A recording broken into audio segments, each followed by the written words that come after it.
আজকে আমার বিড়ালটার মনটা খুবই খারাপ, কারণ তার এখন কোনো সঙ্গী নেই। এখন আমরা আজকে তার জন্য একটা সঙ্গী আনতে যাব। তো আজকে দুপুর দুপুর আমি রেডি হয়ে গেলাম এবং বাসা থেকে বের হলাম। যাত্রাবাড়ি মোড়ে প্রচণ্ড ভিড় এবং প্রচুর জ্যাম। তো জ্যাম থাকার কারণে আমি একটু হেঁটে হেঁটে সামনে থেকেই বাসে ওঠার সিদ্ধান্ত নিই। আমরা বিড়ালটা নিব মূলত খিলগাঁও গড়ান ৮ নম্বর রোড থেকে। তো এই জন্য আমরা খিলগাঁও এখন যাচ্ছি অটো দিয়ে। তো আমরা অটোতে উঠে পড়লাম এবং আস্তে আস্তে যেতে লাগলাম। বিড়ালটা আমরা এখনই হাতে পেয়ে গেলাম। এই হচ্ছে আমাদের বিড়ালটি, জিঞ্জার কালার। এটি হচ্ছে পার্সিয়ানের সাথে মিক্সড একটি বিড়াল।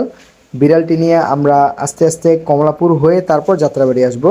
আমরা কমলাপুরের জন্য অটোতে উঠে পড়লাম। অটো ছেড়ে দিল, বিড়ালটি খুবই বিরক্ত করতেছিল।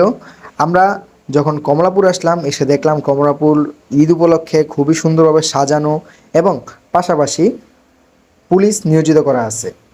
অন্য সময় আমরা দেখি অন্যান্য ঈদের সময় খুবই ভিড় থাকে, কিন্তু এবার খুবই ফাঁকা। বিড়ালটিকে আমি আমার কোলে নিলাম, কারণ বিড়ালটি ব্যাগের ভিতরে খুবই গরমে হাঁপিয়ে যাচ্ছিল। তো এই জন্য আমি বিড়ালটিকে হাতে নিলাম। তো ফাইনালি তাকে নিয়ে আমরা বাসায় আসতে পারছি, আলহামদুলিল্লাহ। আপনারা যদি এরকম আরও আমাদের ডেইলি কিছু ব্লগ বা ডেইলি কিছু ভিডিও দেখতে চান, আমাদেরকে কমেন্ট করতে পারেন এবং পাশাপাশি আমাদের পেজটিকে ফলো করে রাখতে পারেন। ইউটিউব চ্যানেল হলে সাবস্ক্রাইব করে রাখুন। ভিডিওটি ভালো লেগে থাকে লাইক, কমেন্ট এবং শেয়ার করুন।